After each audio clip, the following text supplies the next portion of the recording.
Alright, so 3 key reasons why the long game is the only game that you need to play. What does that mean? I want to explain to you. What does that mean? 3 key reasons why the long game is the only game you need to play. Why am I saying this? It's because a lot of people ask me, how do I do this the fastest way possible? And the thing is, there is no fast way. Everything is long game. You're playing a long game and you can't rush experience. You're seeking the same thing as everyone else. And you know what that is? It's freedom, right? Or your version of freedom. Everyone has their own definition of what freedom is. You are predictable like everyone else, chasing the same thing, wanting to get out of that rat race as quickly as you can. And some of you seek the easiest way out, and what we call easy way out, or the quick wins. You want to get quick wins. But when you try to pursue quick money, attention, or status, you end up playing the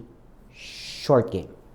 Right? This makes the long game the path that is least traveled. And what I'm saying is, those who walk the least traveled road are the ones that are a lot more successful than most people are. And when you play the long game, you're not interested in quick wins or easy solutions, and you end up doing things that most people are willing to do. But how do you do it? Well, it starts with a shift in your mindset in 3 key areas. All right. So number 1 is focus. Well, let's put time first as the important thing. Time, focus, and resilience. 3 big things. And we'll talk about time first. Time. Choose to play the long game will help you realize that you can leverage time. What does that mean? It becomes a tool. You decide to work on ideas and projects that compound over time, right? Big wins are actually small wins that are compounded, right? By working on things that build on each other. So you will improve in the long term and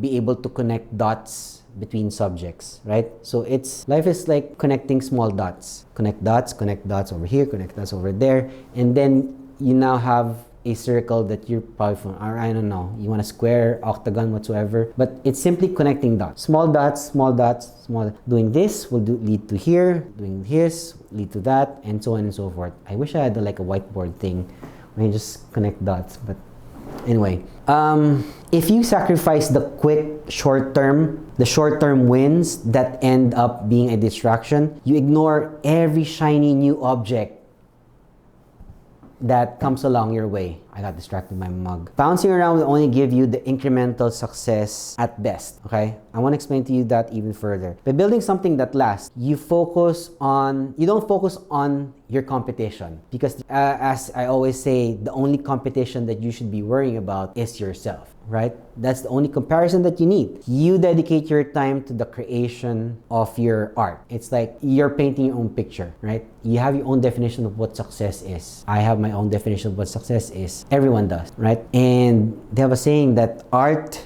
transcends through time. You know the thing called art is timeless. There's art that's timeless, and there's art that's just for now. Well, I'm talking about art that's timeless, right? So number 2, focus, right? You learn to manage and focus your energy, and managing your focus requires strength, right? Just finding the urge not to touch your phone when you're trying to focus on something important, it's a huge thing. So you learn to manage and focus your energy, so you choose to do lesser things.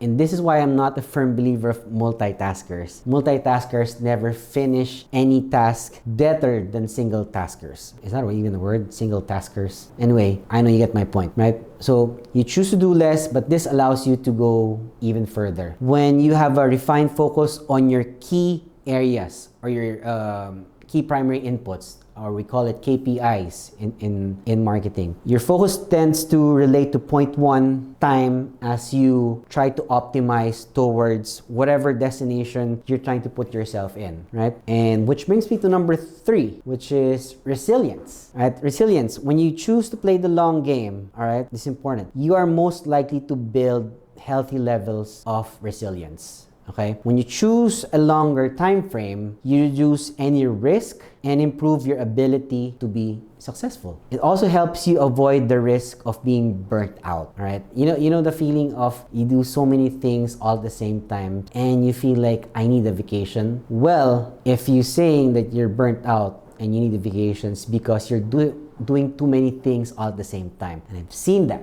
I've experienced that myself. Like when I was working, I always said that I always want to file for a vacation leave. I always count my vacations because I need it, because it's just so much stress, because I'm just working for someone else. Even if I make a lot of money with my work, I still work for someone else and not for myself. So that's the thing that I'm trying to say here. Burnouts are a sucker. They suck the life out of you. And it's one of the things I hated the most when I was really working. And now I never have the feeling that I need to have a vacation. I need to take a vacation. I take a vacation because I can afford it, right? Not because I need it, right? Those are two completely different things. People say that I need a vacation because I need one to unwind or reset. I never think of it that way. Like I only think of vacations because I can.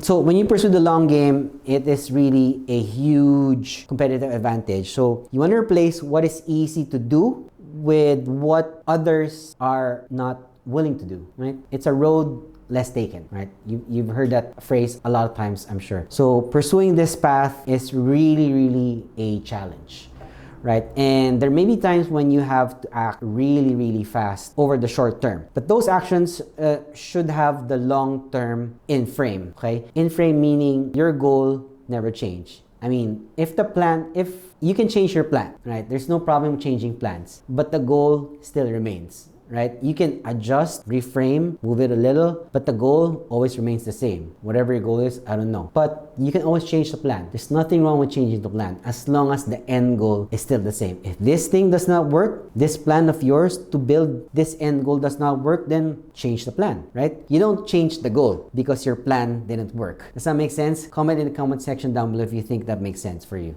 all right?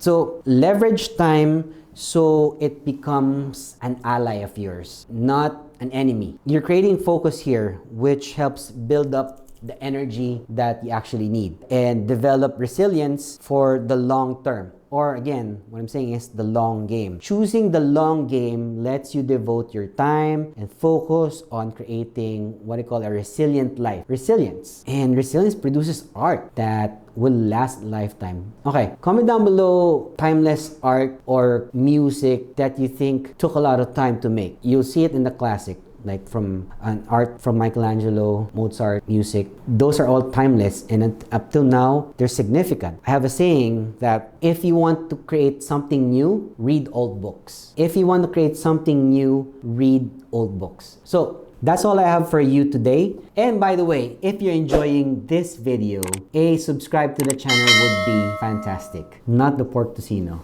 okay?